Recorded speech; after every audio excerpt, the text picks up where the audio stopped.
Wali-wali Allah itu pada hakikatnya pewaris hakikat Rasulullah. Wali-wali Allah itu mewarisi mazahirnya Rasulullah. Oleh karena itu nama-nama Allah, sifat-sifat Allah, Allah bagi-bagi di dalam kolbu mereka. Jika dibuka sedikit maka orang akan tertarik mencarinya. Jika dibuka bab ilmu, orang akan mencari ilmunya. Jika dibuka bab tentang kesaktian Al-Karim, maka orang menjadi sahibul karamah. Maka tidak semua wali itu karamahnya bisa terbang. Ada karamahnya menyatukan orang yang berbeda. Ada karamahnya menjelaskan hal yang rumit. Dijelaskan 100 kiai gak selesai. Dijelaskan Madiyah 1 kalimat selesai. Itu karamah juga. Ya. Maka hormati para guru. Mereka adalah pewaris Rasulullah. Hormat guru, hormat ke Rasul. Karena belum bertemu Rasulullah, maka robitohkan kolbu kita kepada guru-guru sebelum sholat. Nanti kolbunya akan dibawa kepada kolbu Rasulullah Sallallahu Alaihi Wasallam.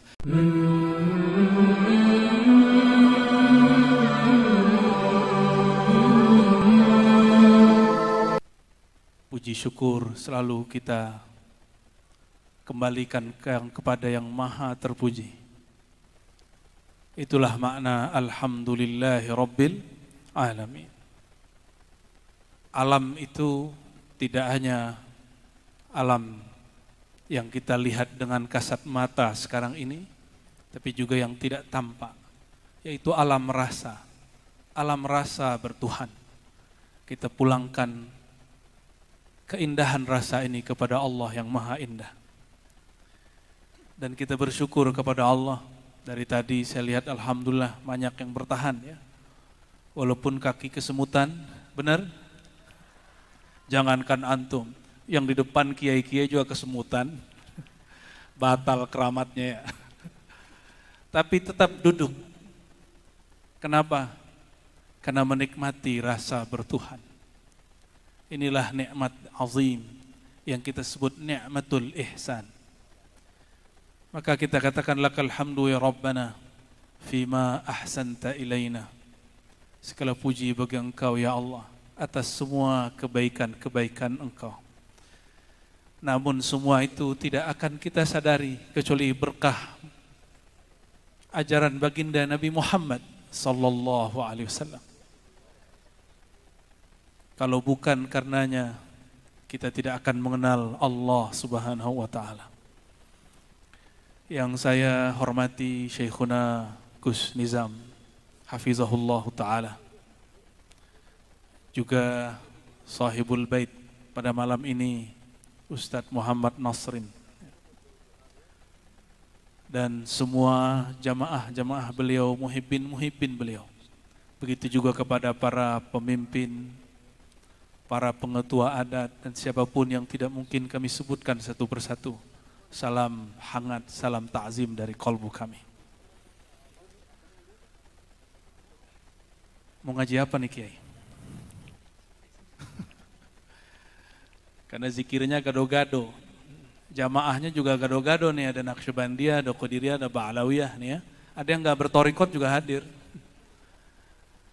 Itulah hebatnya orang-orang yang nama Allah sudah masuk dalam kolbunya.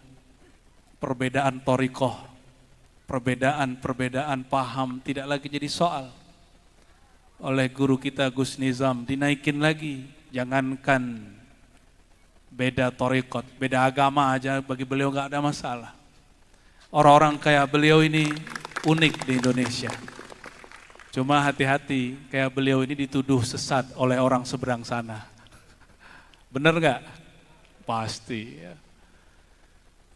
Dan yang disebut tadi 7 orang yang merayakan perbedaan itu di semua, mungkin di tempat ibadah mereka, di tempat mereka kembali ke komunitasnya juga mungkin dianggap nyeleneh.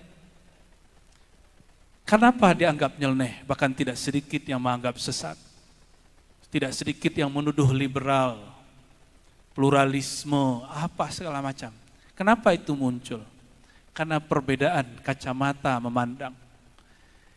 Kalau saya memandang beliau dalam bab akidah, bab teologis namanya, saya akan curiga sama beliau ini. Bab teologis itu benar salah. Siapa yang paling benar, siapa yang salah gitu. Logikanya begitu. Itu sebabnya seorang penulis di barat menganggap beragama itu sumber daripada orang itu bertengkar, berselisih, bahkan perang dunia. Kenapa? Karena orang beragama hanya memandang dari kacamata teologis. Benar salah, hitam putih. Ternyata guru-guru kita dari dulu ada cara pandang lain. Bahasa kerennya kalau di kampus, ontologis. Bukan sontoloyo ya. Benar dokter ya. Ontologis itu kalau bahasa kita di zawiyah, di surau, di pesantren disebut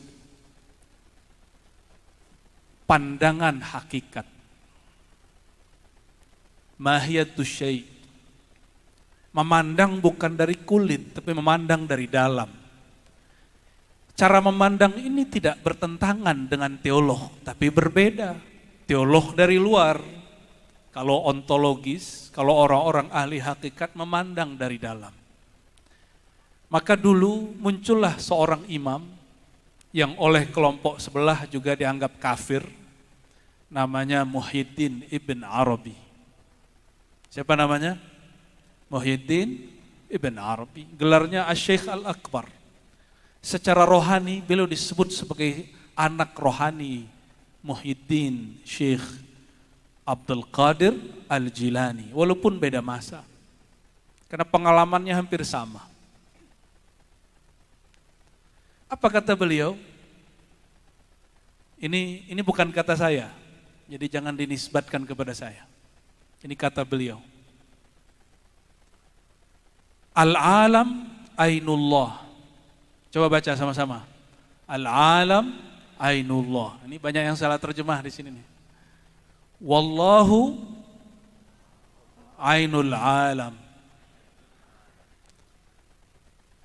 Alam itu ainullah. Ain itu bahasa Arab bisa berarti mata, bisa berarti sumber. Alam itu ainullah. Kira-kira mana yang pas terjemahannya? Alam itu sumber asal atau hakikatnya Allah atau matanya Allah? Atau semuanya salah? Atau cukup katakan, saya tidak tahu. Yang mana nih?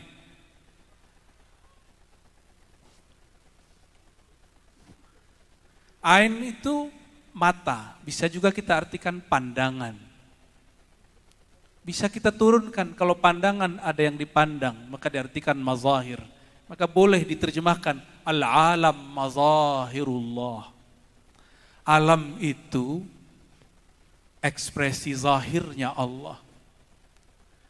Nah, di alam kita sekarang, khususnya Indonesia, alamnya, ini lagi di alam gak nih? Di alam sadar apa gak sadar nih yang di depan saya nih? Benar, coba angkat tangan dulu, sadar benar gak nih?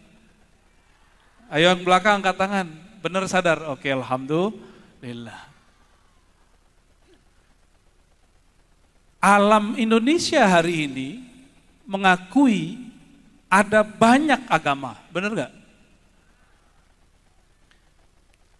Saya mau tanya, siapa yang menghendaki semua agama ini ada malam ini? Benar. Sesat lontar, Jabariyah lontar. Yang menghendaki perbedaan agama itu siapa sebenarnya? Kita atau Allah? Walau syaa rabbuka la ja'alahum ummatan wahidah. Siapa yang berani tentang ayat ini? Seandainya Allah berkehendak, Rabb kalian, pencipta kalian, sebutlah dengan nama yang kalian tahu. Dia akan menjadikan kalian satu umat saja, tapi Allah tidak menghendaki itu. Maka disinilah tenggelamnya, fananya Syekhuna Gus Nizam. Itulah yang beliau deklarasikan kemana-mana.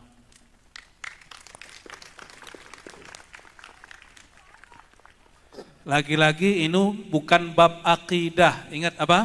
Bukan bab Ini bab apa namanya? Bab ontologis, bukan sontologis. Ya. Jadi saya mencoba menggali ini kira-kira kenapa muncul. Dulu ada guru beliau, Allahyarham, Gus Dur, masih ingat? Sesuai dengan namanya, nama beliau siapa? Abdur Rahman. Itu udah kelihatan. Rahman itu dalam bahasa Arab dari kata ra, ha, mim, tapi tambah 2 huruf, alif dan nun. Dan kita tahu dalam ilmu sharaf, ilmu perubahan kata, jika berubah maknanya, berubah maknanya. Idza taghayyaral mabna, taghayyaral makna. Begitu juga kalau diteruskan, kalau bertambah hurufnya, maknanya, bertambah juga maknanya. Maka sekelas Imam Ahlus Sunnah Fakhruddin Ar-Razi, saya ini bukan titisannya ya, namanya aja yang mirip tafaulan dari beliau. Apa kata beliau? Ar-Rahman, ra, ha, mim, kasih sayang. Tapi tambahan 2 huruf, alif dan nun. Alif dan nun itu menunjukkan 1 alif, 1 nun. Beliau tidak mendetailkan makna hurufnya, tapi beliau mengglobalkan. Karena bertambah 2 huruf, kira-kira maksudnya apa? Baik yang disebut beriman ataupun yang tidak beriman seperti dia. Ada satu kalimat yang paling menarik. Ketika baginda Rasulullah SAW menyebut kata iman, tidak hanya kepada orang beriman kepada beliau.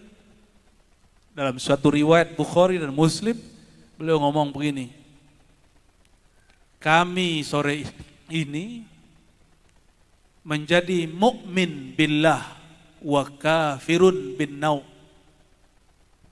Sedangkan orang yang lain mukmin bi ghairillah wa kafirun billah, atau mukmin bin nau wa kafirun billah. Jadi ternyata istilah mukmin dulu dalam Sahih Bukhari, baginda Nabi Muhammad SAW menggunakan juga untuk yang berbeda faham. Kita punya iman ke Tuhan kita Allah. Di luar kita juga ada yang beriman, tapi ke Tuhan mereka, kira-kira begitu. Tapi saya mau tanya sama antum, menghadir nih jamaah semua. Yang disebut Rabbul Alamin, Rabb pencipta, Alamin, jamak dari alam, pakai yanun. Jamak semua alam. Itu dalam bahasa Arab, mau orangnya ahli kitab, dia Nasrani, Yahudi, ataupun Islam, bahkan mereka penyembah selain Allah, mereka menyebut pencipta itu dengan nama Allah. Dulu kelompok ahlul kitab menyebutnya wahai dia.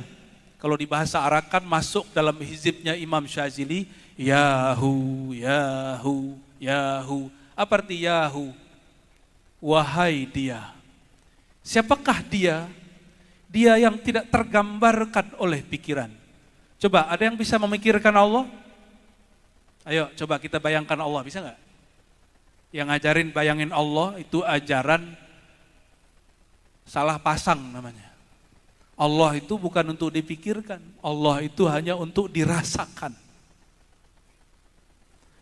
Maka dulu ada namanya Abu Bakar Ar-Razi, nah, lagi-lagi Razi lagi namanya.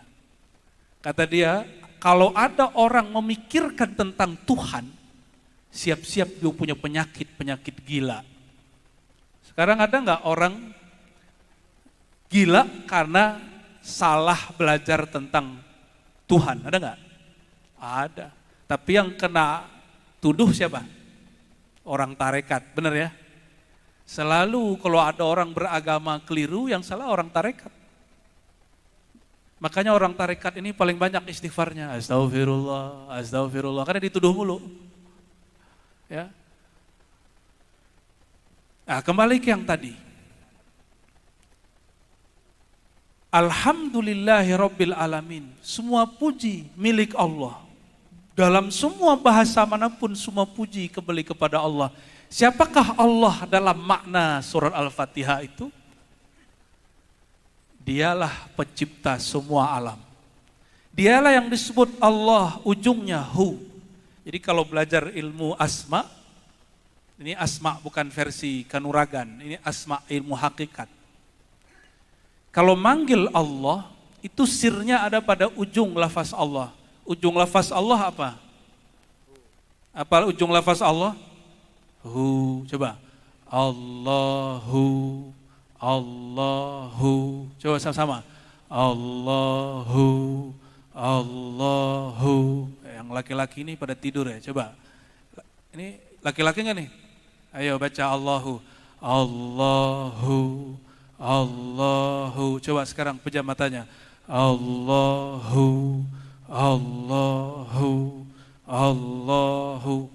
Imam Ibn Arabi mengatakan lafaz Allah itu kalau dibaca alif lam lam ha. Berapa huruf? Alif lam lam ha. Berapa huruf? Tapi kalau ditulis menurut Imam Ibn Arabi ada banyak mazhabnya.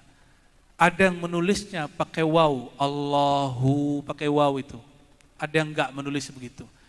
Maka ada mazhab mantuk cara membaca, ada maktub cara menulis.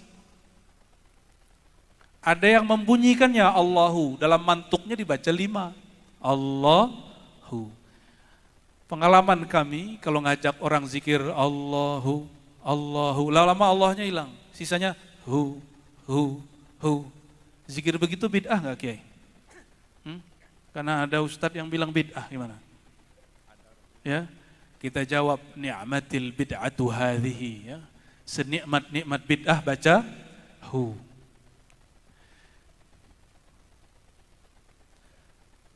Allah Subhanahu wa taala menyebut dirinya Ahad. Apa arti Ahad? Esa. Tapi esanya enggak mampu kita bayangkan. Ini tolong dikoreksi nanti.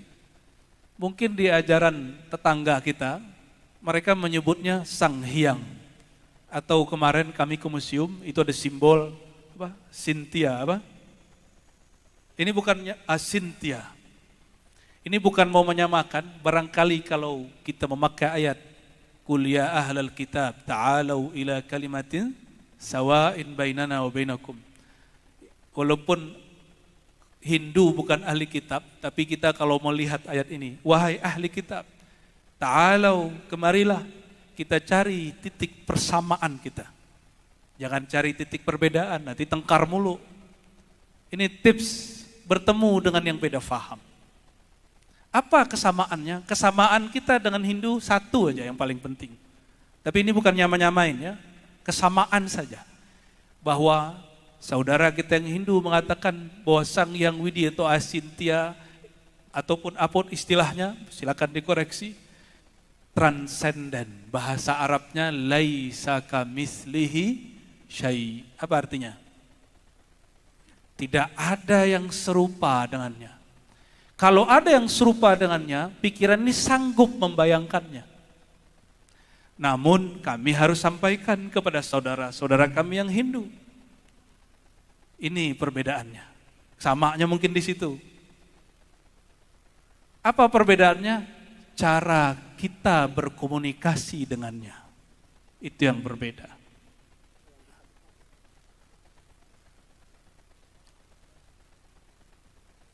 Teman-teman ini komunikasi dengan Allah berapa kali sehari? 5 kali. Terasa enggak? Enggak. Terasa enggak ngomong dengan Allah? Beneran? Enggak, ini saya lagi serius nih, lagi ngomong lucu. Terasa enggak antum berbicara kepada Allah? Jangan bohong, iya, enggak. Terasa enggak? Belum. Bilang aja belum. Sudah atau belum? Sudah atau belum? Terus sholat ngomong sama siapa? Sama tembok.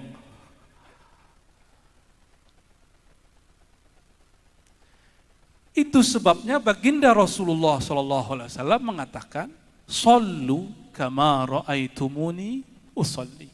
Kalau kamu sholat, lihatlah seperti aku sholat. Bukan sholatlah kamu sebagaimana aku sholat, itu beda. Ada yang sanggup sholat seperti Rasulullah sholat? Hatta Sayyidina Jibril pembawa wahyu tidak sanggup. Hatta Nabi Ibrahim tidak sampai. Hatta Nabi Adam tidak sampai, tidak faham. Hanya beliau yang tahu.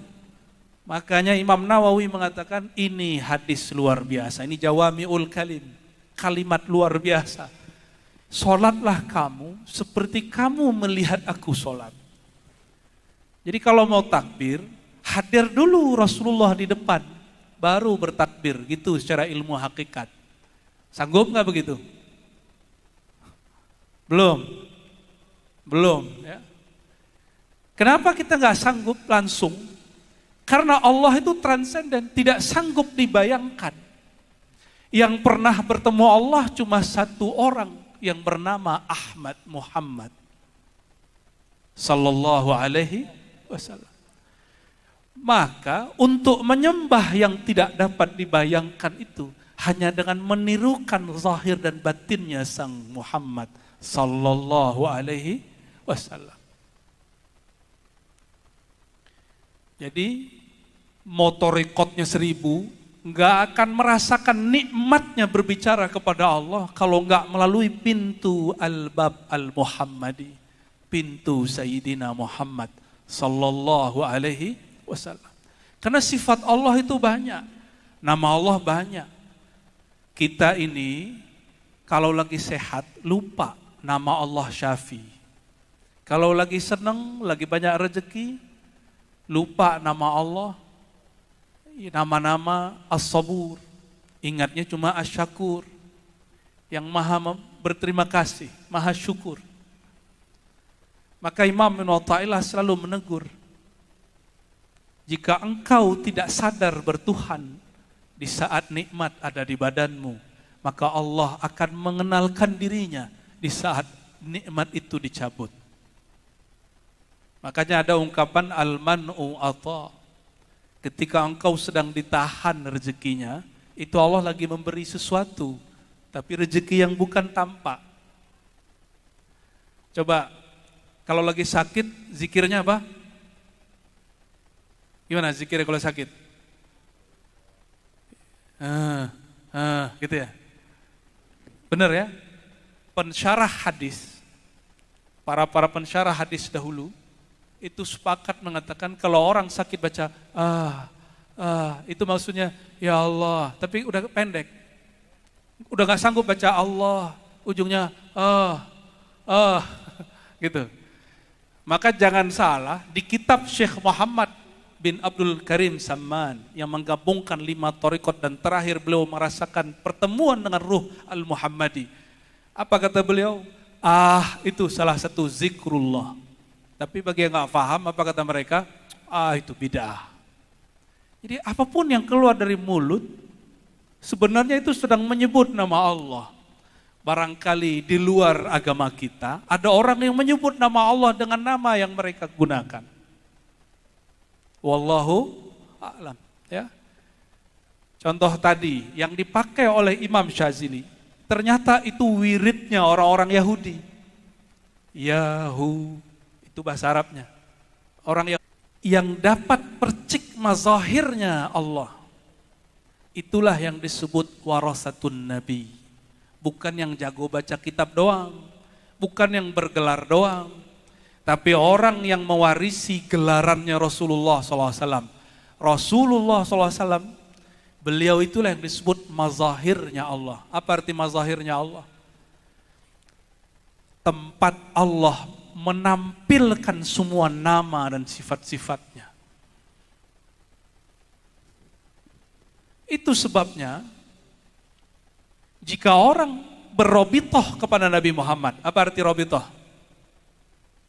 Mengikatkan kolbunya kepada baginda Nabi Muhammad SAW, pasti kolbunya kesetrum nama-nama Allah. Kolbunya kelimpahan nama-nama Allah, disebut Al-Faid Ar-Rahmani.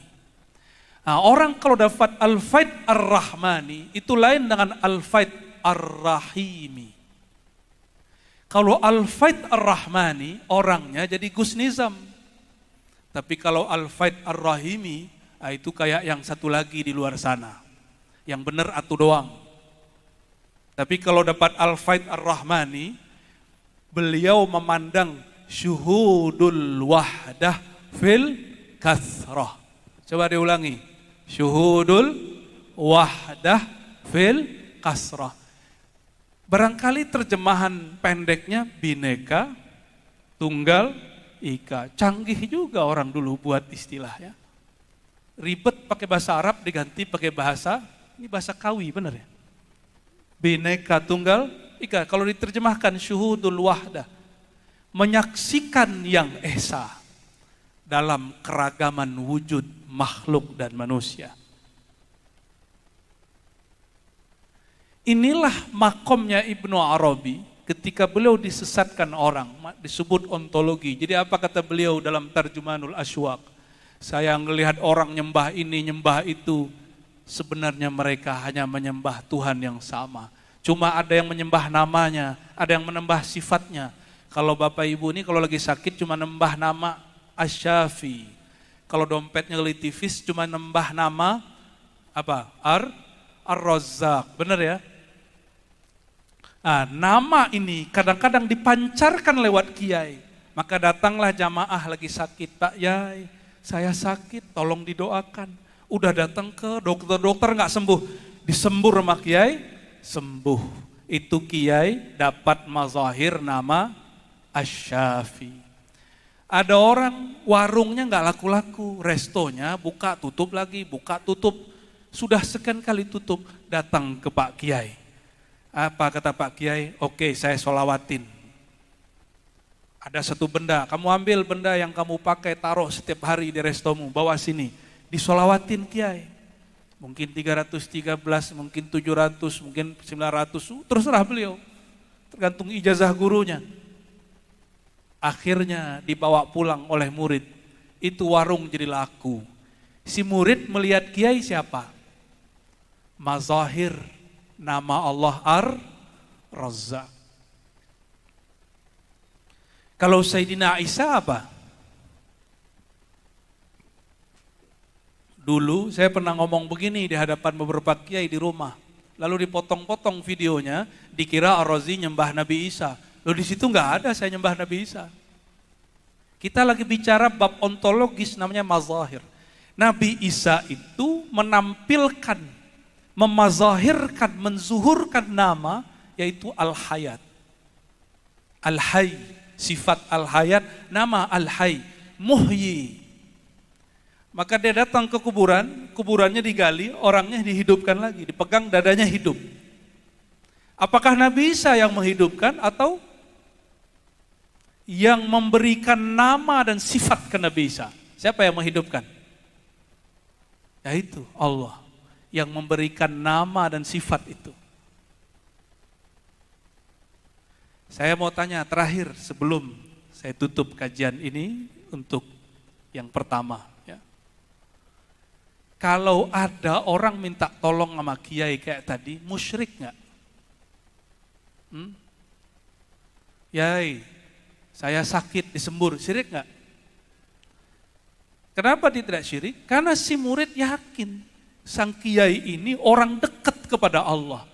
Ketika dia nyembur, dia niup, itu bukan si kiai yang menyembuhkan.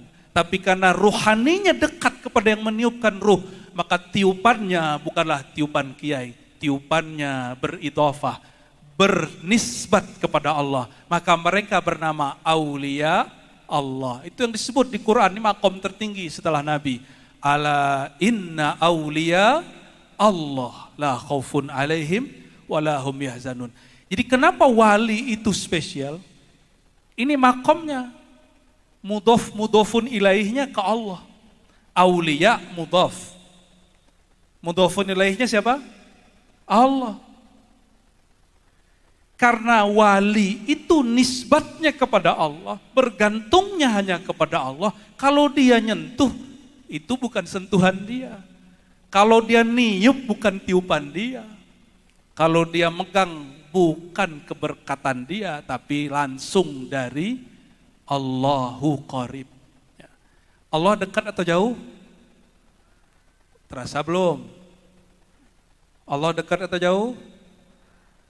Terus kenapa masih tawasulan? Tawasul kan berperantara. Kenapa kita masih bertawasul padahal Allah dekat? Allah sih dekat, tapi kan kita belum merasa dekat. Coba lihat, kami duduk sekarang begini. Ini yang hadir duduk deket-deketan. Apakah semua yang dekat sekarang saling kenal? Enggak semua. Dekat tapi belum kenal. Berani nggak minta colek ke samping kalau belum kenal, padahal dekat? Minta pulsa dong, berani nggak? Nggak berani. Tapi kalau sudah kenal gimana? Misalnya saya udah kenal nih sama Gus Farid. Gus, pinjam duit dong Gus. Dia bilang, oh temanku, baru beres. Tapi kalau nggak kenal gimana? Lama gininya. Kalau Gus Farid bilang, jangan-jangan Nabi Khidir nih, baru dikasih. Kita ini mau ngasih orang misterius karena dia Nabi Khidir. Bener ya? Emang kalau dia bukan Nabi Khidir nggak mau ngasih? Nah itu namanya imtihan khidri. Al-imtihan al-khidriyah. Nabi Khidir dalam pemahaman orang awam bajunya gembel gitu ya. Bajunya jorok, suka minta-minta. Oh itu Khidir tuh. Jadi kalau gitu dikasih. Jadi kalau bukan Khidir nggak dikasih. Itu namanya ujian. Orang nggak lolos ujian al-khidriyah itu kalau dia beda-bedain. Emang Nabi Khidir butuh duit? Nabi Khidir tinggal di laut. Nggak perlu duit kita. Jadi kalau nanti ada orang begini, siapapun orangnya, muka apapun, jangan tanya dulu torikot kamu apa. Agama kamu apa? Gak usah ditanya dulu, langsung kasih. Di saat itulah antum disebut namanya memberi khidir. Gitu. Jadi jangan tunggu dulu mukanya paling jorok gitu ya, paling melas. Enggak begitu. Saudara-saudari dimuliakan Allah, maka inilah yang dimaksud oleh para masyayikh kita dulu. Wali-wali Allah itu pada hakikatnya pewaris hakikat Rasulullah. Wali-wali Allah itu mewarisi mazahirnya Rasulullah. Oleh karena itu nama-nama Allah, sifat-sifat Allah, Allah bagi-bagi di dalam kolbu mereka. Jika dibuka sedikit maka orang akan tertarik mencarinya. Jika dibuka bab ilmu, orang akan mencari ilmunya. Jika dibuka bab tentang kesaktian Al-Karim, maka orang menjadi sahibul karamah. Maka tidak semua wali itu karamahnya bisa terbang. Ada karamahnya menyatukan orang yang berbeda. Ada karamahnya menjelaskan hal yang rumit. Dijelaskan 100 kiai nggak selesai. Dijelaskan Madiyah 1 kalimat selesai. Itu karamah juga. Ya, maka hormati para guru. Mereka adalah pewaris Rasulullah. Hormat guru, hormat ke Rasul. Karena belum bertemu Rasulullah, maka robitohkan kolbu kita kepada guru-guru sebelum sholat. Nanti kolbunya akan dibawa kepada kolbu Rasulullah Sallallahu Alaihi Wasallam. Barang itu kali itu yang dapat kami sampaikan. Semoga Allah memancarkan nama-namanya, sifat-sifatnya yang maha sempurna, jamal jalalnya di dalam kolbu kita semua. Amin ya rabbal alamin. Ya Allah, berkahi negeri ini, berkahi ulamanya, jaga umaranya, jaga rakyatnya, berkahi rezekinya, jaga anak keturunannya. Allahumma hafazna wadfa'anna kulla syarrin bi'izzatika wa bijamalika wa jalalika bihaqqi nabiyyika al-Mustafa Muhammad sallallahu alaihi wasallam. Al-Fatihah.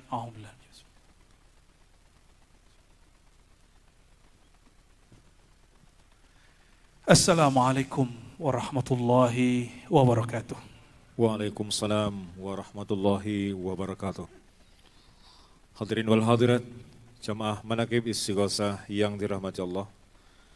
Demikianlah tausiah dan mau'izatul hasanah yang telah disampaikan oleh Buya Dr. Kiai Haji Ar-Razi Hashim. Semoga apa yang beliau sampaikan menjadi hikmah untuk bisa kita terapkan dalam kehidupan kita sehari-hari. Amin ya rabbal alamin. Dan kepada Abu Ya Dr. Kiai Haji Ar-Razi Hashim kami sampaikan terima kasih. Selanjutnya mau'izah yang kedua akan disampaikan oleh Al-Mukarram Murabbi Ruhina Kiai Haji Muhammad Nizam As-Safa. Kepada beliau disilahkan. Assalamualaikum warahmatullahi wabarakatuh. Assalamualaikum warahmatullahi wabarakatuh. Waalaikumsalam warahmatullahi wabarakatuh. Hamdan wa syukran liman qala fi kitabih. Allahu nurus samawati wal ard. Mathalu nurihi kamishkatin fiha misbah. Al-misbahu fi zujajah. Az-zujajatu ka'annaha kawkabun durriyyun yuqadu min syajaratin mubarakah zaitunatin la syarqiyatin wala gharbiyah yakadu zaituha yudhi'u walau lam tamsashu nar nurun ala nur yahdillahu linurihi man yasha wa yadribullahu al-amthala linnas wallahu bikulli syai'in alim.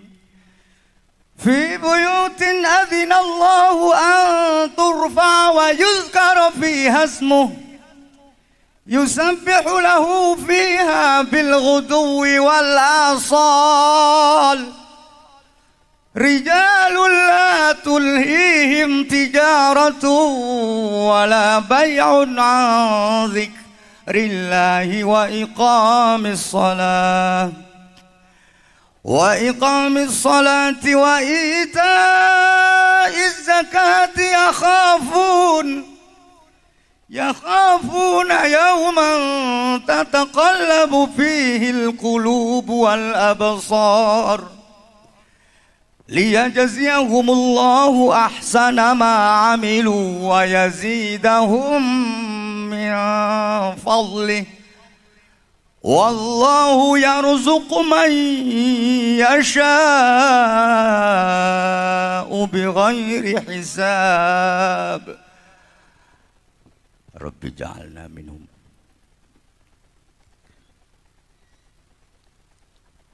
Wassalatu wassalamu ala man qala fi hadithih ya ma'syara man amana bilisanihi wa lam yadkhulil imanu qalbah la taghtabul muslimin wa la tattabi'u awratihim. Sadaqallahul azim wa sadaqa rasuluhun nabiyul habibul karim wa nahnu ala dhalika minasyahidina wasyakirina walhamdulillahi rabbil alamin. Sebagai umat nabi yang paling afdol, yang serba paling, umatnya harus juga serba paling jika dibandingkan dengan umat lain. Dulu di zaman Nabi itu sudah terbukti. Para sahabat adalah mereka-mereka yang menjadi kiai di malam hari, pengusaha di siangnya. Menjadi dosen di siang hari, kiai di malamnya. Alias benar-benar manfaatnya besar bagi keluarga, dulur tonggo konco, juga bagi bangsanya. Maka melalui kesempatan yang sangat berbahagia ini, mari kita memohon kehadirat Allah agar kita semua walaupun masih kelihatan males-males, Mudah-mudahan kita semua ja'alanallahu wa iyyakum minas shaffil awwal min ummati sayyidina Muhammadin sallallahu alaihi wasallam ala hadhihi niyyah wa ala kulli niyatin salihah. Al-Fatihah.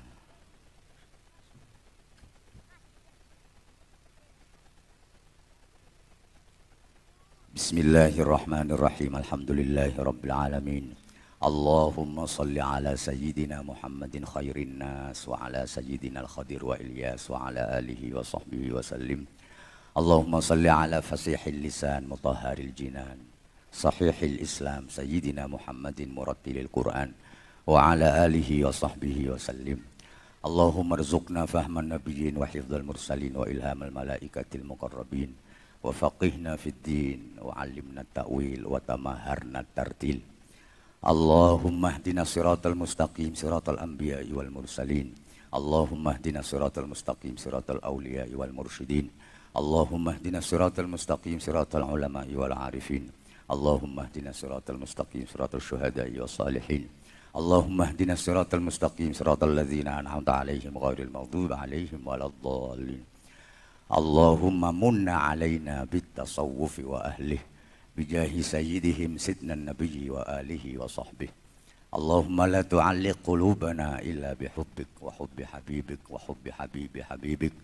Allahumma jammilna bi'aqlin hakim wa qalbin salim wa himmatin aliyah wa nafsin safiyah wa ja'alna mimman wafa ahdah. Allahumma kun lana wa ma'ana wa ja'alna bika aqwa wa bika aghna. Allahumma kun lana wa ma'ana warzuqna bika asfa wa bika awfa. Rabbana atina fid dunya qana'ah wa fil akhirati syafa'ah wa'fu 'anil hisabah. Rabbana atina fid dunya mutmainnah wa fil akhirati mardiyah wamhu 'annal ananiyah. Rabbana atina fid dunya hasanah wa fil akhirati hasanah wa qina 'adzaban nar wa adkhilnal jannata ma'al abrar ya aziz ya ghaffar ya rabbal alamin. Wa sallallahu ala sayyidina Muhammadin walhamdulillahi rabbil alamin.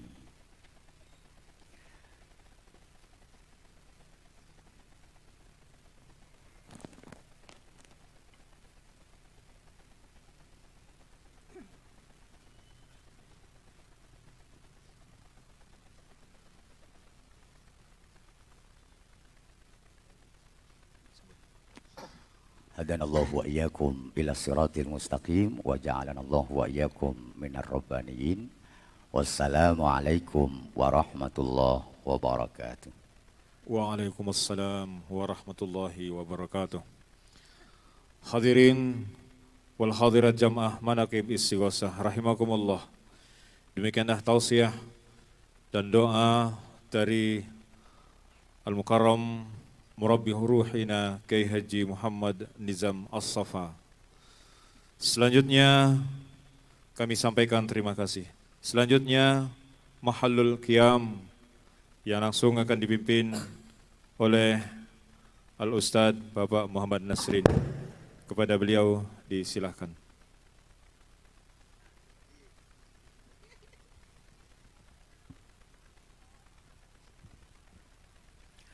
Allahumma salli wa sallim wa barik alaihi wa ala alihi sallallahu alaihi. فاهتز العرش طربا واستبشارا وازداد الكرسي هيبة ووقارا وامتلأت السماوات أنوارا وضجت الملائكة تهليلا وتمجيدا واستغفارا. سبحان الله والحمد لله ولا إله إلا الله والله أكبر. سبحان الله والحمد لله ولا إله إلا الله والله أكبر. سبحان الله والحمد لله ولا إله إلا الله والله أكبر. ولم تزل أمه ترى أنواعا من فخره وفضله إلى نهاية تمام حمله.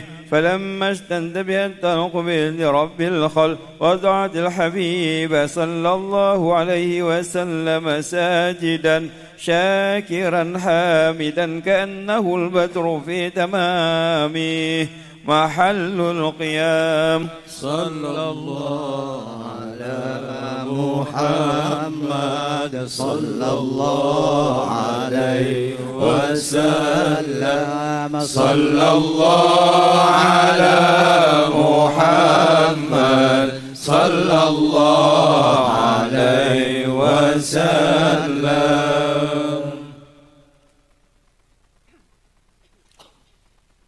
أشرق البدر علينا مرحبا واختفت منه البدور مرحبا مثل حسنك ما رأينا مرحبا قط يا وجه السرور مرحبا مرحبا مرحبا يا نور العين مرحبا مرحبا يا الحسين مرحبا يا مرحبا أهلا وسهلا مرحبا. Ternyata banyak kejadian hari ini. Tadi di Surau Sulu Tarbiyah ada wali kelas kami di MAK. Kalau barusan wali kelas kami juga di MAK, guru bahasa Arab, Buya Rismul. Cuma beliau ini orang Muhammadiyah yang tarbiyah. Ya, sangat mengerti perbedaan-perbedaan dan tidak mempersoalankan orang baca Sayyidina atau tidak baca Sayyidina. Nggak masalahin orang bismillah dijahar nggak dijahar. Begitu beliau mengajari kami dulu ya. Nggak masalah pakai usuli nggak pakai usuli, yang penting niat. Semoga beliau diberkahi hidupnya oleh Allah SWT ya. Para guru kami Maulana Kasril, Al-Khaldin Naqsyabandi, dan para ustadz Buya Dr. Aldoni, Buya Asfi Akamsi, anak kampung sini Preman Siko ya. Izin dulu Preman ya. Temanya tadi pentingnya makanya nih ya. Buya Humaidi, nama beliau ini mungkin dulu orang tuanya pernah ngaji Sahih Bukhari. Di Sahih Bukhari, guru pertama Imam Bukhari itu orang Mekah, yang disebutkan di situ adalah Al-Imam Abdullah ibn Zubair Al-Humaidi.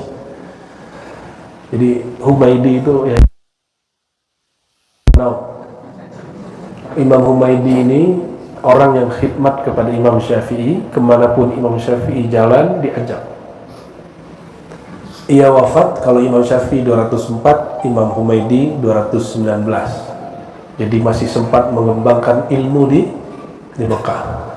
Maka berkatalah murid Imam Ahmad di Baghdad, namanya Ahmad bin Hanbal, pendiri mazhab Hanbali, Al-Humaidi imamuna. Humaidi itu imam kita. Nah, semoga berkah nama itu. Buya Humaidi, pimpinan Khazinatul Asrar, Allah berkahi dan bisa memimpin pondok dengan baik. Amin ya rabbal alamin. Pentingnya bertasawuf. Kalau bahasa Arabnya ahammiyatut tasawuf ya. Sebelum kita mengatakan tasawuf penting, kita harus sepakati dulu definisi tasawuf.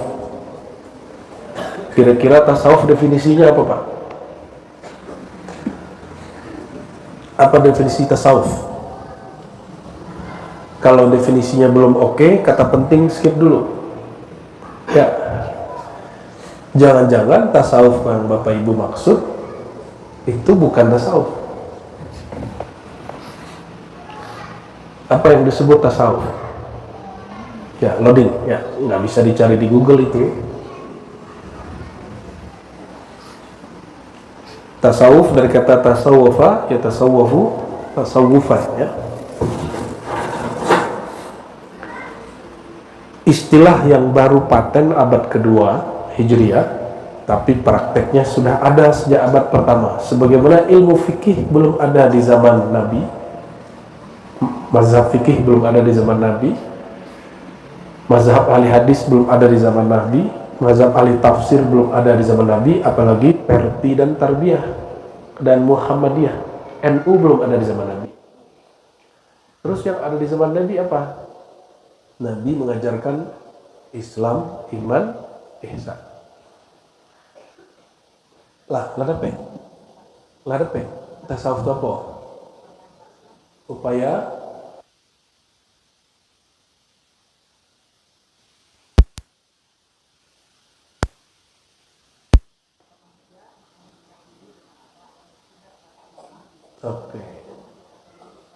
ajaran akhlak gitu ya. Kalau akhlak agama lain juga punya, Bu. Selain orang Islam, itu banyak nggak orang yang suka berbuat baik? Bahkan yang jahat di Indonesia orang Islam. Yang korupsi di Indonesia siapa? Yang nakal di Indonesia siapa? Orang Islam. Jadi kalau ajaran akhlak, nah inilah penyimpangan dan penyempitan definisi tasawuf di sekolah-sekolah. Ini yang harus kita luruskan. Tasawuf itu bukan itu. Tasawuf lebih tinggi dari itu. Akhlak itu buah bertasawuf. Perhatiin. Akhlak itu buah bertasawuf, bukan itu. Tasawuf itu kata Nabi, anta abudallah ka'annaka tarah. Engkau menyembah Allah, engkau mengenal Allah seakan memandangnya. Kenapa Rasulullah mengatakan memandangnya? Padahal memandangnya mustahil secara fisik. Tapi ru'yat nanti di akhirat itu wajib terjadi, jaiz terjadi. Oleh karenanya, bertasawuf itu mesti sesuai dengan definisi dari Rasulullah sendiri. Jadi kita kalau mau mendefinisikan sesuatu mesti ada tasawur dan tasdiknya. Ilmu tentang mengenal Allah Subhanahu wa ta'ala. Apa perbedaannya dengan ilmu tauhid? Ilmu akidah, ka'annaka tarah, itu bedanya. Ketika engkau belajar tasawuf, seakan-akan dia hadir di hadapanmu, bukan hanya teori di kepala. Nah, maka turunlah definisi tasawuf itu sampai 2000 definisi oleh Imam Zarnuh. Berapa Bapak Ibu? 2000 definisi, tergantung pengalaman. Setelah digabung, sampai nyoci, kembali kepada hadis Nabi. Anta budallah ka'annaka tarah. Engkau mengenal Allah seakan-akan berjumpa dengannya. Kalau ilmu akidah cukup percaya Allah bersifat, sifatnya 20 yang wajib, 20 yang mustahil. Itu cuma percaya. Tasdik percaya karena belum lihat realitanya. Nah, kalau tasawuf itu merasakannya. Ada definisi lain Imam Ghazali. Ilmu fikih itu ilmu mengetahui ibadah sah atau batal. Wuduknya sesuai rukun dan syarat. Kalau ilmu tasawuf untuk mempersiapkan sholatnya diterima, ibadahnya diterima atau tidak diterima. Jadi targetnya bertasawuf apa? Kata Imam Ghazali, sholatnya diterima. Kalau nggak usah sholat gitu. Tidak mesti kemudian mesti khusyuk, enggak. Yang penting diterima. Apa caranya diterima? Nah, ini ilmunya Imam Ghazali. Bapak Ibu yang bukan Allah. Jadi kalau begitu ilmu tasawuf apa tadi? Ilmu mengenal Allah seakan memandangnya. Kalau diterjemahkan bahasa lain apa? Secara langsung. Ilmu mengenal Allah secara langsung, praktek. Oke, tinggalkan dulu definisi. Mungkin definisi itu tugas Buya Aldomi di kampus Pasca ya. Bapak Ibu, di dalam kitab fikih adakah latihan terhadap kolbu? Ada nggak? Ada nggak? Adakah satu bab di fikih bab syukur? Ada nggak? Ledo di mana bab syukur? Di kitab akidah nggak ada.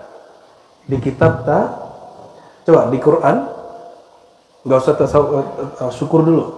Dzalikal kitabu la raiba fihi hudal lil muttaqin. Hidayah bagi orang yang bertakwa. Kajian tentang takwa itu kajian fikih, akidah atau ilmu rohani. Ada nggak di kitab fikih bab at-taqwa? Ada nggak? Dalam bab akidah? Nggak ada. Ini di pesantren kitab akidahnya apa ya?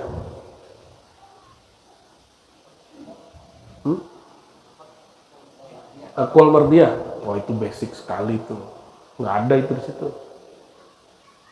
Apa yang sudah level atas di tarbiyah ya? Ummul Barahin, Kifayatul Awam, Aqidatul Awam tidak membahas bab takwa.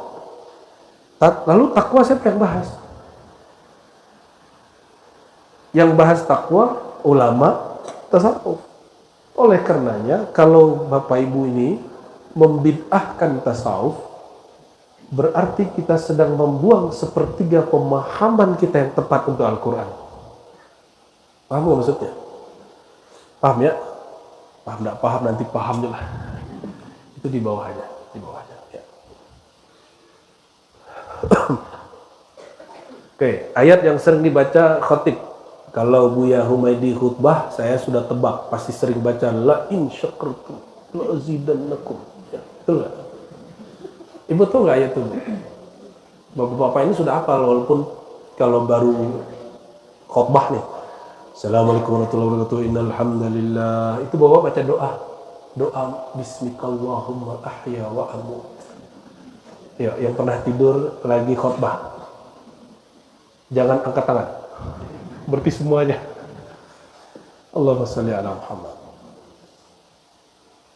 Ayat la in syakartum la azidannakum. Jika kamu bersyukur, aku akan tambah bagimu.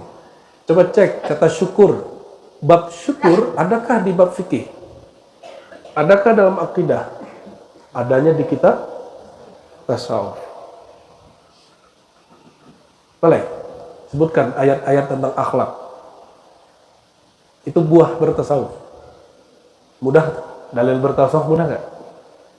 Maka setiap ayat yang menyebutkan pekerjaan qalbu, mulai daripada tadi taubat, syukur, sabar, ridho, ikhlas, mahabbah, cinta, tidak pernah dibahas dengan detail kecuali oleh ulama tasawuf.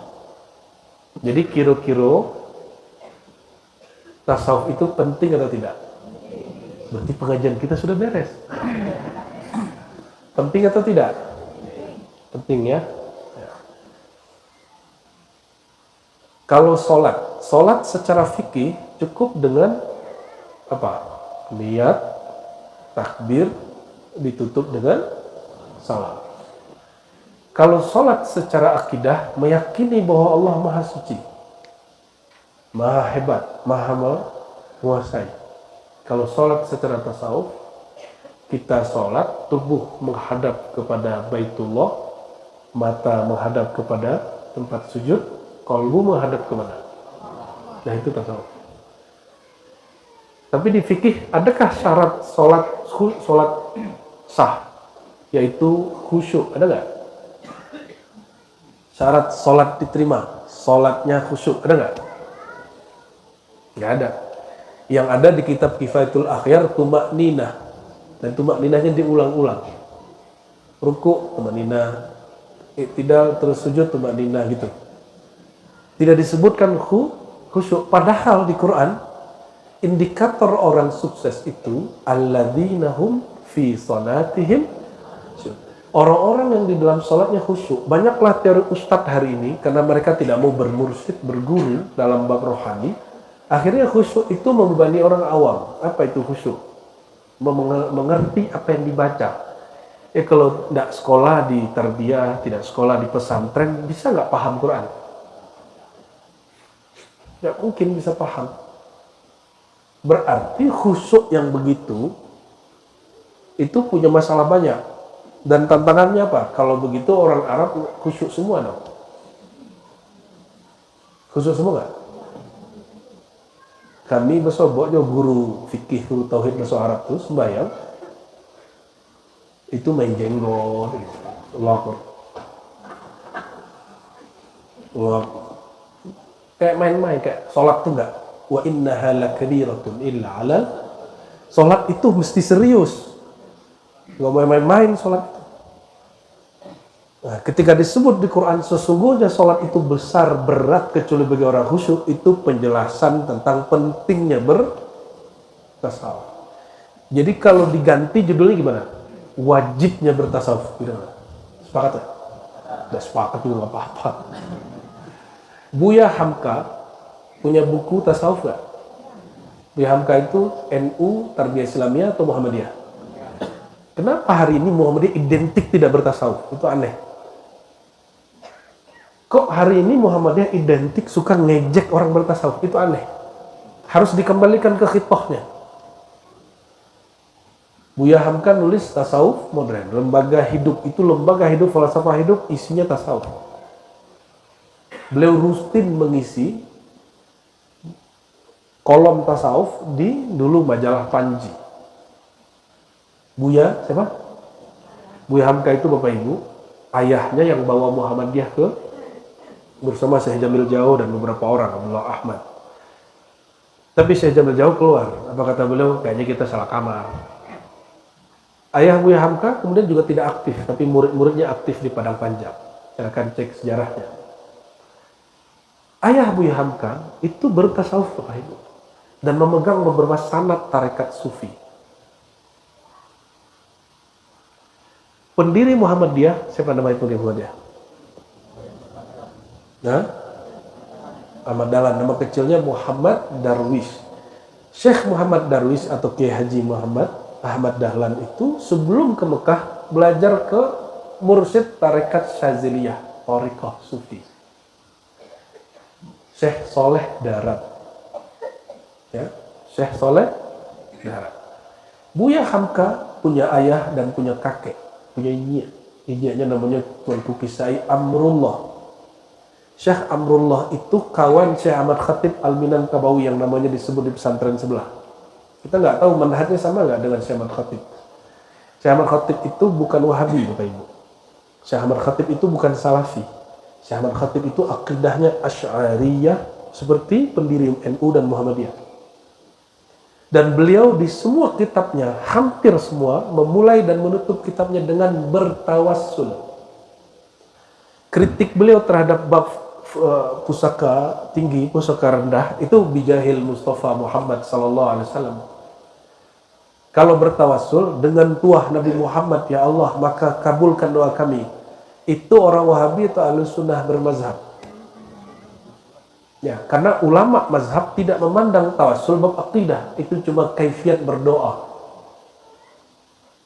Jadi image tentang Syekh Ahmad Khatib yang aslinya dengan yang dibawa bayangi orang hari ini tuh lain Bapak Ibu. Dan sadar atau tidak Bapak Ibu, kami ada sanad tarekat khalwatiyah jalur Syekh Ahmad Khatib Minangkabau. Jadi Syekh Ahmad Khatib dulu beliau dijemput oleh Syekh Utsman Bakri, dibawa ke Mekah, lalu beliau serahkan kepada Syekh Umar Bakri Syato, pengarang kitab I'anatul Thalibin. Jadi balai gurah ya, tempat Syekh Ahmad Khatib gimana? Balai gurah, Kota Tua. Itu dikunjungi oleh ulama besar di Mekah, keluarga Bani Syato. Dan mereka ahli fikih di Mekah, mufti mazhab Syafi'i di Mekah, ahli sanad semua kitab hadis di Mekah, dan mursyid tarekat Khalwatiyah. Hadratus Syekh Hasyim Asy'ari Ahmad Dahlan, mereka murid dari murid-murid beliau. Siapa murid beliau? Syekh Ahmad Khatib Al-Minangkabawi. Jadi kita punya sanad. Beliau ini mengambil tarekat Khalwatiyah. Khalwatiyah itu zikirnya mirip dengan orang Syatari. Jadi kalau demikian, guru dari pendiri NU Muhammadiyah Perti itu Syekh Ahmad Khatib Al-Minangkabawi, bukan Wahabi, bukan Salafi, tapi seorang ahli akidah Ahlussunnah Asy'ariyah bermazhab yang salah satu yang 4 dan bertasawuf. tasawuf. Jadi kira-kira orang Balai Gurah akan mengembalikan nggak ke khittah? Harus dikembalikan ke khittah itu. Image-nya sudah nggak baik. Syekh Ahmad Khatib diimage-kan seorang Wahabi. Dan itu al-kazbu wal iftira alaih. Itu kebohongan atas nama beliau. Kita bisa bedah kitabnya kalau nggak percaya. Ya.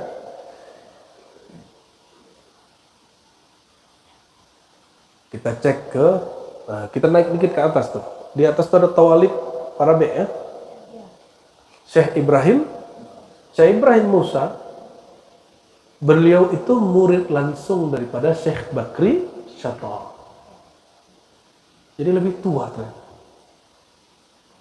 Murid langsung dari Syekh Bakri Syata. Jadi beliau murid-murid terakhirnya Syekh Bakri Syata yang mengajari beliau tentang ahli sunnah. Jangankan di kitab akidah, di kitab bab Bayan Ma'ani itu beliau mengkritisi ulama-ulama Wahabi.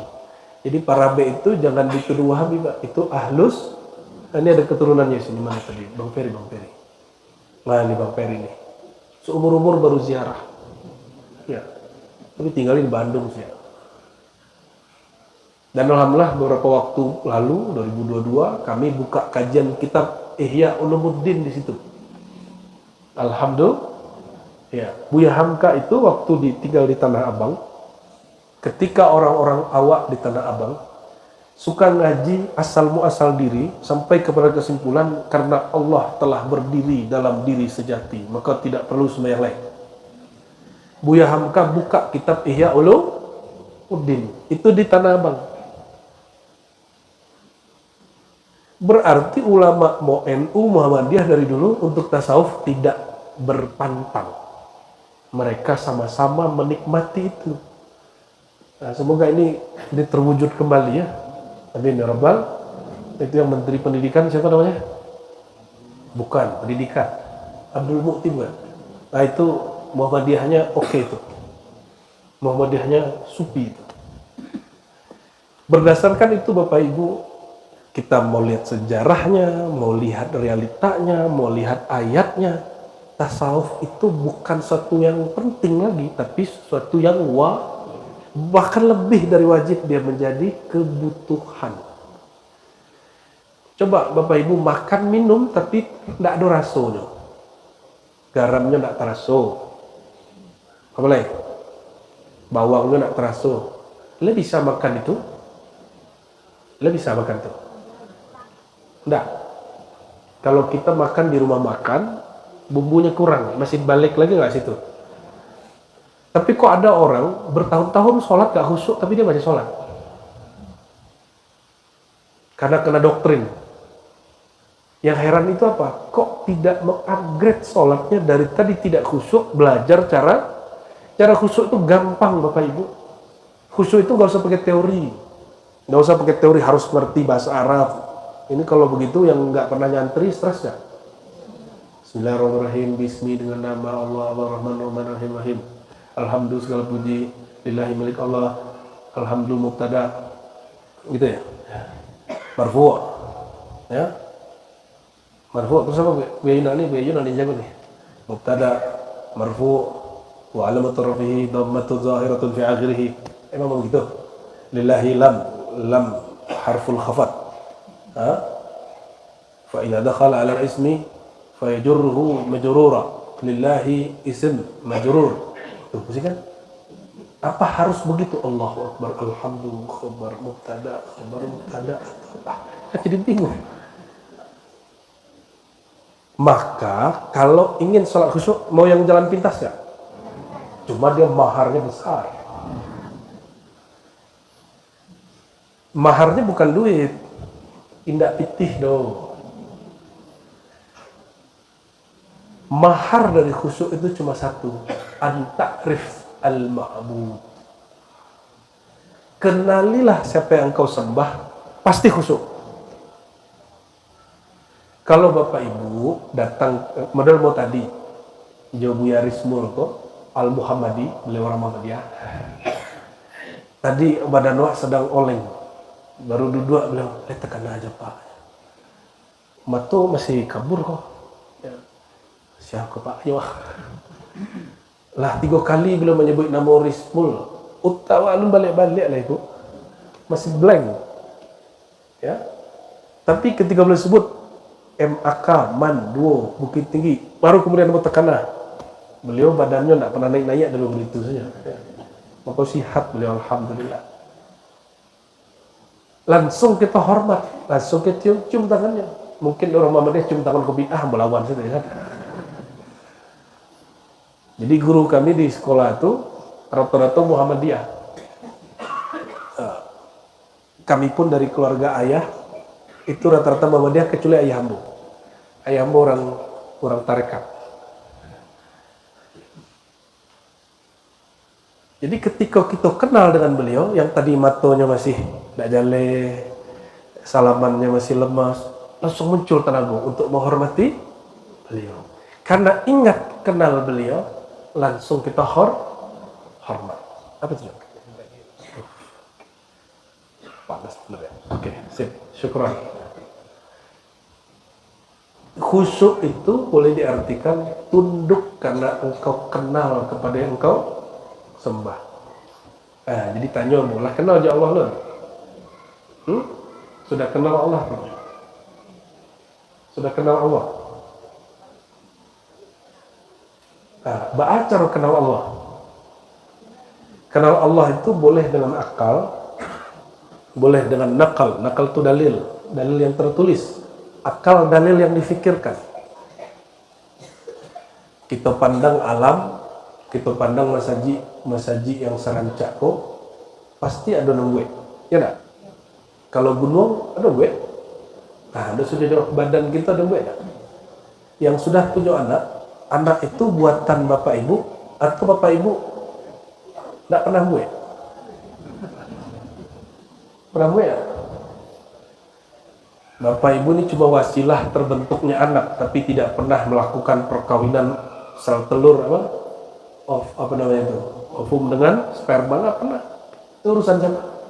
Urusan Allah. Bisa request nggak? Udah. Beko anaknya mirip awak saya. Lo bisa itu? Kecil udahnya, ada nalatih kau udah dapet. Mungkin nggak begitu? Tidak bisa. Karena orang tua tidak menciptakan anaknya, tapi hanya sabab, al-asbab. Ini mic-nya ada echo-nya bikin orang ngantuk ini. Izin minum cek lo Bapak Ibu ya. Bismillah.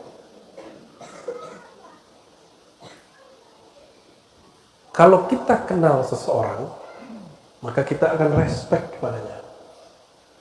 Kalau beliau kan guru ambo, boleh hanya bertanya, "Lai tekan aja ambo," sebabnya guru ambo. Tapi kalau murid, jangan beri itu tanya ke guru. Ya, lai tekan aja ambo. Nah, kalau guru, pantasnya begitu. Jadi, Pak Tabah nih, ketemu Asfi, udah 3 tahun enggak? Ya, ente kenal aneh enggak? Memang ente siapa harus dikenal ya? Jadi kita ini kepada Allah supaya gampang untuk khusyuk, mulailah belajar makrifat, tapi bukan makrifatullah akal, makrifatullahnya sudah mulai masuk ke makrifatullah qalbu. Mulai qalbunya yang mengenal. Apa perbedaan ahli akidah dengan ahli tasawuf dalam membahas tentang makrifat? Makrifat bagi ahli tasawuf, semakin engkau membayangkan Allah, semakin engkau mengaku tidak mengenal Allah. Dan Allah lebih mulia dari semua yang engkau fikirkan. Kalau orang ahli tauhid, bercakaplah Wahabi jo NU, bercakap ini di Al-Azhar Bapak Ibu, seorang syekh namanya Usamah Al-Azhari itu kemudian diserang oleh orang-orang Salafi, Wahabi, karena beliau mengkritisi mahasiswanya yang diuji ujian magister, mengutip dari ulama Wahabi tapi tidak muktabar menurut beliau. Dibully. Kita sudah lelah main bully-membuli. Amboko pakar membuli orang. Nah, jadi kalau debat jambo, Buya Asfi gue paling paham. Debat jambo manang merasa sombong, kalah sakit hati. Menang merasa sombong, kalah sakit. Ya. Mana ada orang debat, kalah debat kemudian terima kekalahannya, kan tidak ada. Tidak ada. Dan kita sudah tobat dari banyak debat. Sakit-sakit beliaunya. Allahumma sholli ala sayyidina Muhammad. Nah, kembali ke yang tadi. Jadi cara sholat khusyuk itu mesti kenal yang disembah. Mengenal yang disembah bukan dimulai jauh-jauh memandang langit, bumi, ayat, Quran itu kejauhan. Ayat Allah yang paling dekat dengan kita adalah tubuh ini, diri ini. Jadi mulailah pandang diri dan rasakan peran Allah pada diri. Bapak Ibu, kalau Allah tidak kembalikan nyawanya tadi subuh, bangun nggak? Ada nggak tadi pagi, innalillahi wa inna ilaihi rajiun, telah berpulang ke rahmatullah saudara Abun dengan umur 63, ada nggak? Ya, kita dengar kemarin ya, seberang kelurahan kita. Dia tidur, nggak bangun-bangun. Dan kadar kekhusyuan sejauh mana seseorang mengenal Allah Subhanahu wa taala. Jadi tingkatan khusyuk berdasarkan apa? Sejauh mana dia kenal Allah dengan qalbunya. Bukan dengan, kalau dengan akal nanti Bapak Ibu berpikir cara berdebat dalam sholat. Seperti yang dilakukan Buya Asfi waktu masih sekolah. Lagi sholat dia mikirin cara debat. Cakap selesai, silek tekanan. Ya, debat beres, dalilnya baru muncul. Ya, pernah kayak gitu Bia? Semua kita pernah begitu. Kalau ciri-ciri orang yang sukses dan pasti masuk surga itu orang khusyuk, qad aflahal mu'minun alladzina hum fi salatihim khashi'un, beruntung orang beriman yang mereka khusyuk dalam salatnya. Berarti bertasawuf itu salah satu cara, bahkan mungkin satu-satunya cara paling cepat masuk surga. Benar nggak? Lalu tanpa khusyuk beruntung nggak? Di ujung tema ayat, ulaika humul warisun. Mereka lah pewaris surga. Maka orang yang sholatnya khusyuk, yang dia kenal siapa yang dia sembah, itu pasti masuk surga. Memastikan nama orang masuk surga tidak boleh kecuali bagi para nabi dan aulia-aulia yang dikabarkan nabi atau malaikat. Tapi ada kisi-kisi umum bahwa ciri-ciri ahli surga yang pasti itu amalnya jelas apa? Kita ulang lihat. Ayat tadi, qad aflahal mu'minun alladzina hum fi salatihim khashi'un. Yang pertama disebutkan di situ salat khusyuk, baru setelah itu menjaga kehormatan, baru berzakat. Betul nggak? Maknanya apa? Bertasawuf itu adalah awal daripada orang menjadi sukses dunia akhirat. Dan itulah yang dijelaskan Buya Hamka, ayah Buya Hamka, dan orang-orang yang mengerti bab ini. Kemudian ada orang yang mengatakan, oh tasawuf itu kalau lamona mengaji nanti gilo. Berarti definisi dia tentang tasawuf, kalau mengaji tasawuf, tarekat, nanti jadi mungkin ada kejadian di kampung 30 tahun yang lalu, ada orang belajar tarekat, lalu gilo. Akhirnya masuk ke alam bawah sadar, bahkan sampai guru-guru di pesantren begitu. Kami kaget, jangankan sekolah Muhammadiyah, di Perti sendiri ada pimpinan Perti ngomong begitu. Bapak Ibu. Nggak usah lah ngaji hikam, nggak usah ngaji ihya tuh, giluang mereka. Ya? Ada yang begitu. Nah, apa sebabnya? Karena orang ini belajar tasawuf bukan dari sumbernya, tapi dari kata orang. Kata orang, kalau belajar tasawuf nanti, gilo. Cecek lah, Dr. Aldomiko gilo dah. Ya doktor. Itu tarikatnya banyak tuh Bapak Ibu. Yang tidak ada itu tarikat masuk neraka, jangan dengar. Gimana nih? Ada yang takut dituduh gila nggak? Ternyata di zaman Nabi ada seorang sahabat berzikir keras. Lalu Sayyidina Umar mengatakan, ya Rasulullah, haula'il mura'un. Mereka itu orang ria. Kok berzikirnya keras? Lalu Sayyidina Muhammad SAW mengatakan, uzkurullah hatta yakulu mura'un. Zikirlah kepada Allah sampai engkau disebut gila. Di riwayat kedua, hatta yakulu majnun, sampai engkau dituduh gila. Kalau tadi riya. Jadi sudah resiko Bapak Ibu, kalau belajar tasawuf dituduh sesek. Berani enggak? Salah satu ciri tauhid sudah benar, orang tidak mencari lagi ridho makhluk. Bukan lagi bekalam apa nanti kata orang kampung, kecek orang beko. Nah, masih begitu enggak beragamanya? Masih begitu ya? Kecek orang beko kalau anak ke masaji, kecek orang beko kalau awak ikut sulu, kecek orang beko kalau awak bertakbir. Itu kecek orang. Itu yang dikikis dalam ilmu tasawuf. Ketika seseorang mengenal Allah, menyembah Allah betul-betul murni karena Allah Subhanahu wa ta'ala. Jadi Bapak Ibu, selama ini beragamanya cari ridha Allah atau cari ridha makhluk? Ridha Allah. Ridha itu ada di tasawuf, ada di fikih atau akidah? Serius? Berarti kalau kita mengatakan saya sudah ridho. Ridho itu Bapak Ibu adalah kesempurnaan iman, kamalul iman wa tamamuhu ar-ridha. Jadi rukun iman yang 6 itu percaya kepada Allah, malaikat, ya, kitab, rasul, hari akhir dan takdir. Itu kalau tidak ada bab ridha, dia menjadi kurang. Maka kamalul iman birridha, war ridha min babit tasawuf. Sempurnanya iman hanya dengan ridha. Kalau ridha adanya di bab akidah, fikih atau tasawuf? Tasawuf. Kita ambil satu bab ridha. Atau syukur. Karena tadi Buya Humaidi ngajinya la in syakartum la azidannakum gitu ya. Jika kamu bersyukur, kenapa bacaan ayat ini jadi tidak menarik para khatib? Karena mereka tidak menjelaskan bab syukur dalam bab tasawuf, tapi menjelaskannya dalam bab ancaman orang-orang ahli akidah. Kalau kamu mau ditambah, syukur. Kalau kamu mau disiksa, kufur. Itu bukan bab tasawuf. Nah, coba cek. Kalau ingin ditambah, syukur. Ya. Berarti syukurnya karena ingin terima kasih kepada Allah atau karena nikmat ingin ditambah? Ingin ditambah? Nalek.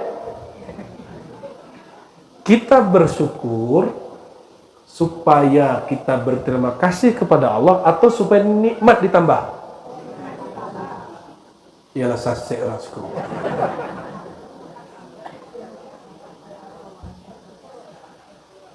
Maka wajib ngaji tasawuf. Ayat itu bukan menjelaskan definisi syukur. Ayat itu tentang konsekuensi bersyukur, bukan tujuan bersyukur. La in syakartum, jika kamu bersyukur, la azidannakum, manfaatnya kamu ditambah. Tapi itu bukan tujuan. Oleh karenanya, kalimat syukurnya lebih didahulukan daripada la azidannakum. Ya. Belum nyambung deh, belum paham deh. Nah, jadi Bapak Ibu orang kayu, orang awak punya kawan, punya anak buahnya kawan awak memuji, puji-puji awak supaya bertambah gaji. Paham? Itu elok atau enggak? Dia puji-puji awak supaya bertambah gaji. Oke, paham? Ada surang inyo khidmat kepada Bapak Ibu, inyo tidak memperhatikan gaji, tidak memperhatikan naiknya tunjangan, hanya inyo karena suku ingin berterima kasih. Karena dulu orang yang kerja jo ibu kok, anaknya sakit tengah malam, tidak ada orang mantan, kira Bapak Ibu lah yang mantan. Ketika tidak ada piti pembayar, inyo lah yang membayar pengobatan. Tanda terima kasih orang kok, pokoknya kemudian membantu Bapak Ibu dan memuji Bapak Ibu karena ingin berterima kasih. Mayang Bapak Ibu percaya kalau bertugas bekerja. Dan pertama ingin memuji karena ingin ditambah gaji, atau yang kedua? Tuh, baru paham deh. Terus dari kemarin kemana aja? Ya. Nah, tolong nih para khotib. Maka para khotib, ini khotib kan, ustadz itu kan hebat Bu ya. Ustadz itu tidak ada lagi yang mengawasinya. MUI tidak sanggup mengawasi ustadz. Perdi Muhammadiyah tidak sanggup mengawasi ustadz-ustadznya. Karena si ustadz itu adalah pengawas tunggal. Jadi nyo ceramah suku-suku nyo ya, tidak sesuai standar. Walaupun kita tidak sepakat dengan standarisasi ustadz dan sertifikasi ustadz, tapi kalau bisa ustadz itu tahu dirilah. Ilmu itu di atas langit ada langit.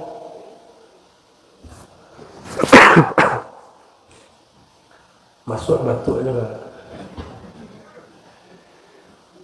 Jadi syukur itu apa?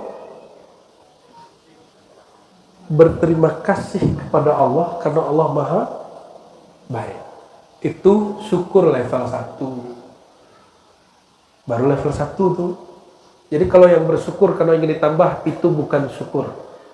Itu namanya apa? Hah?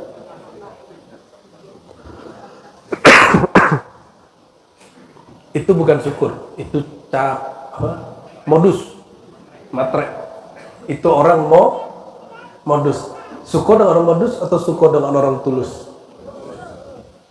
Nah, tulus bersyukur itu ada di tasawuf.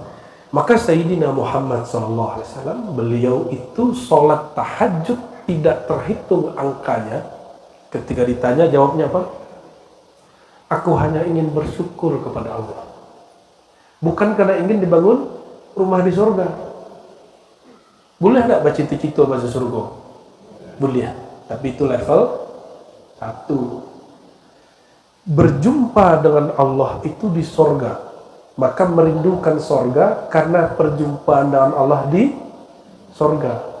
Seandainya tidak jumpa dengan Allah di surga, kita tidak perlu mengharapkan masuk surga.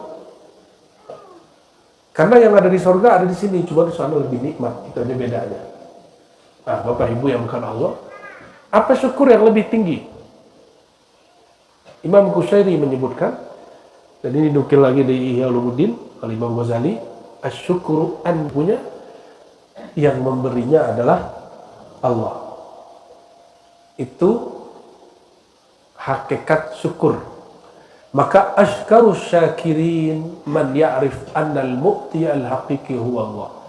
Orang yang paling bersyukur adalah orang yang paling sadar, bahkan jika dia sholatnya khusyuk, itu pun pemberian dari Allah.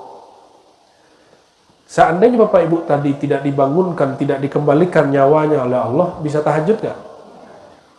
Jadi kalau tahajud berharap dibayar dengan sorga, atau cukup kita kemudian mengatakan terima kasih ya Allah, Engkau telah mengembalikan ruhku. Jadi sudah paham bab syukur?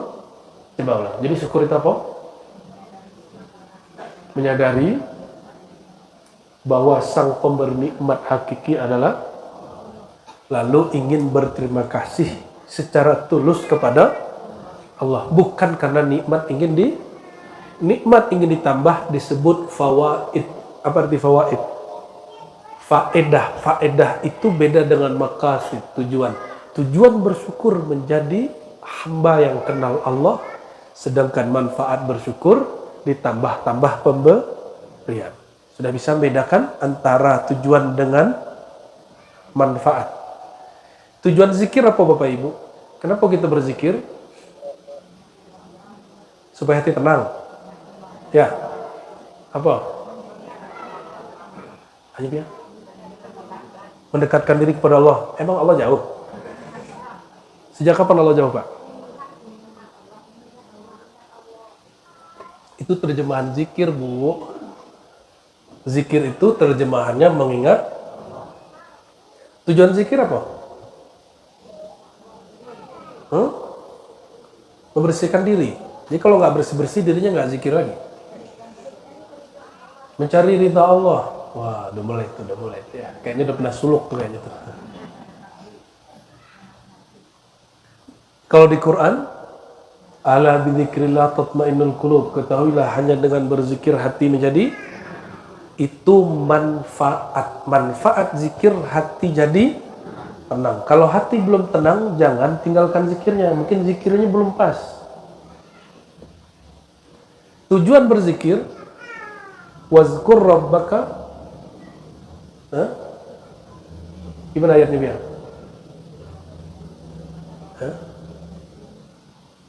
Wa'bud rabbaka wazkur isma rabbika wa tabattal ilaihi tabtila. Itu masih perintah. Boleh. Apa tujuan zikir?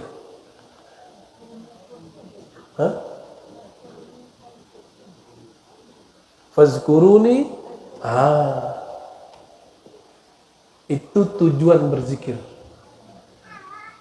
Menumbuhkan fazkuruni, ingatlah aku, azkurku. Niscaya pasti aku sedang mengingat engkau. Kita ingat Allah. Dengan apa kita ingat Allah? Kehambaan. Lalu Allah mengingat dirinya sebagai ketuhanannya. Fazkuruni fazkurkum washkuruli fala takfurun. Itu salah satunya. Dan ujungnya adalah kehambaan. Ujung daripada berzikir itu kehambaan. Jadi Bapak Ibu kalau ada misalnya nih, ada di YouTube, zikir 4.444 kali, maka rezekinya lancar. Rezeki lancar dari zikir itu manfaat atau tujuan? Sholawat tibbil qulub, penyembuh hati dan badan. Itu tujuan atau manfaat? Jadi kalau kita sholawat, kita sehat, itu bukan tujuan kita bersolawat apa? Inna Allah malaikatahu yusalluna ala nabi alladhina amanu sallu alaihi wa sallimu taslima. Ada nggak tujuan salat di situ? Imtisal amrillah. Tujuan salat itu cuma satu, menirukan atau mematuhi perintah Allah. Nah, dan itu yang kita sebut kehambaan. Maka semua dari perintah Allah itu ujungnya adalah kehambaan. Kehambaan itu adanya dalam bab tasawuf. Oleh karenanya kalau Isra Mi'raj, yang tidak pernah mempersoalkan Isra Mi'raj itu dengan jasad atau ruh cuma ulama sufi. Ahli akidah masih debat. Ahli sunnah sendiri pun ada yang tidak percaya Isra Mi'raj itu dengan jasad. Kalau dengan ruh, untuk apa menggunakan subhanalladzi, maha hebat, maha suci. Oleh karena itu Bapak Ibu, bertasawuf itu lebih dari penting. Bertasawuf itu wajib, bahkan keniscayaan kebutuhan. Oleh karenanya kalau orang tidak bertasawuf, dia bukan dosa, tapi dia zolim kepada dirinya. Ya, bertahun-tahun sholat tidak khusyuk, bertahun-tahun zikir tidak nikmat, itu orang sedang zolim kepada dirinya dan dia jahil kepada Tuhannya.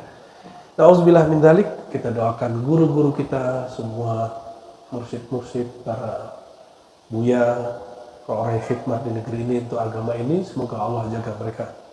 Al-Fatihah.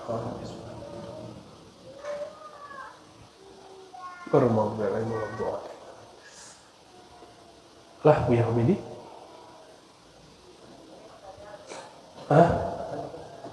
Awak jadi terharu Ibu kalau bertanya. Wah, bukan terharu, hidungnya mampet, Bu.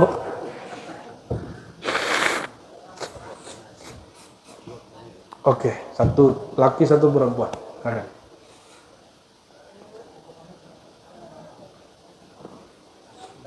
Langsung ke pertanyaan. Siapa yang tanya tadi, Bu? Nah, coba berdiri. Assalamualaikum.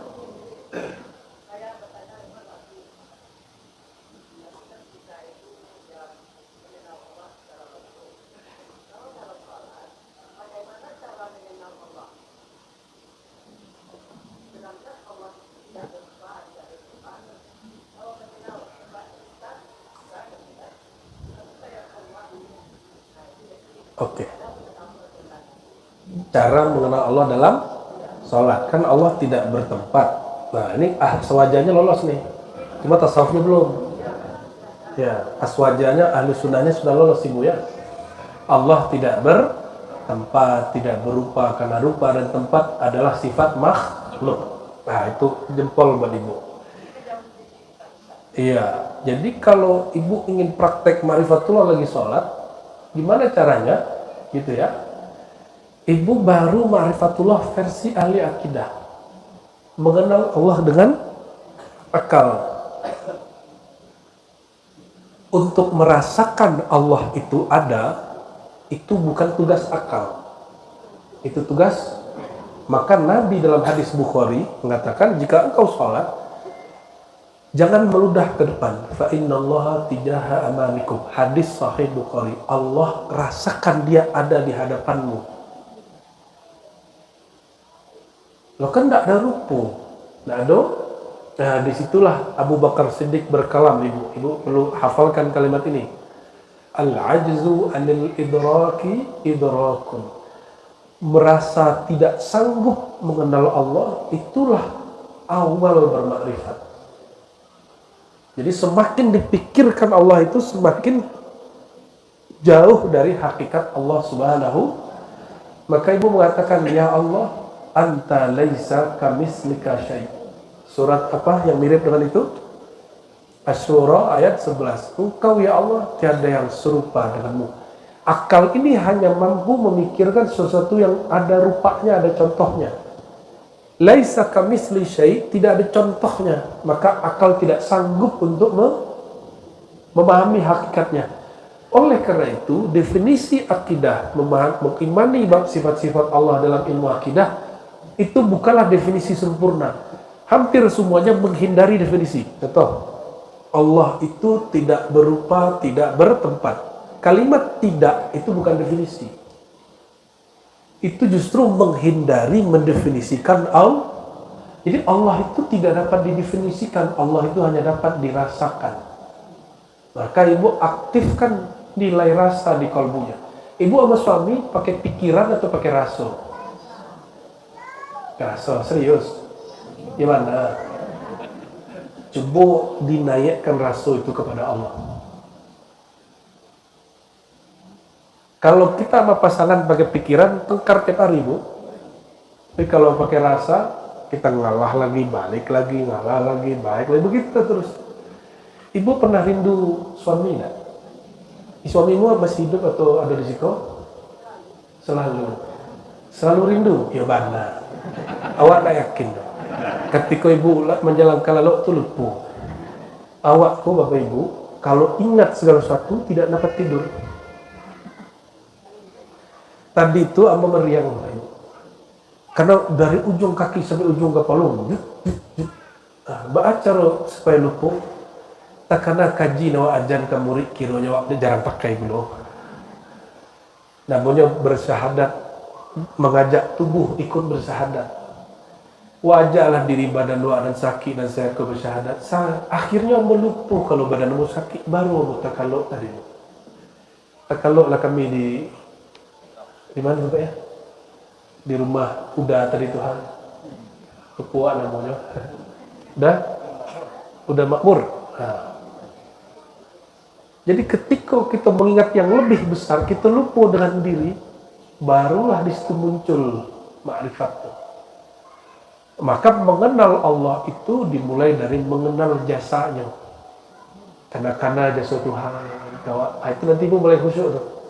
Nanti lama-lama tak sanggup kita membayangkan lagi betapa baiknya Allah SWT. Nanti pun nangis sendiri tuh salatnya. Itu ya. Jadi makrifat dalam salat bukan makrifat akliyah, tapi makrifat zauqiyah, makrifat rasa. Aktifkan rasa sama Tuhan. Lah, ya, lah tuh, yang lain. Boleh. Satu lagi dari Bapak, silakan. Lah tuh yo, Bapak tidak boleh. Barangkali itu Bapak Ibu, kesimpulan kaji kita sederhana. Tasawuf itu terserah Bapak Ibu mau belajar atau tidak, itu urusan Bapak Ibu. Bahkan kalau bahasa kita tadi, tasawuf itu kebutuhan. Maka orang yang tidak memenuhi kebutuhannya, dia sedang zalim kepada dirinya dan dia zalim kepada agamanya. Maka in tansurullah yansurkum, bantulah Allah, maksudnya bantulah engkau mengenal Allah dalam dirimu, nanti Allah bantu. Nah, inilah nikmat kenal satu, nanti Allah kasih nikmat yang banyak, mengenal lebih banyak. Mohon maaf salah kurangnya. Semoga yang tadi tasasek itu, bab syukur yang tasasek itu telah berubah, sudah berubah. Nanti kita ada masuk, kita ngaji balik. Assalamualaikum warahmatullahi wabarakatuh. Mohon maaf, tidak ada salaman, khawatir Bapak Ibu.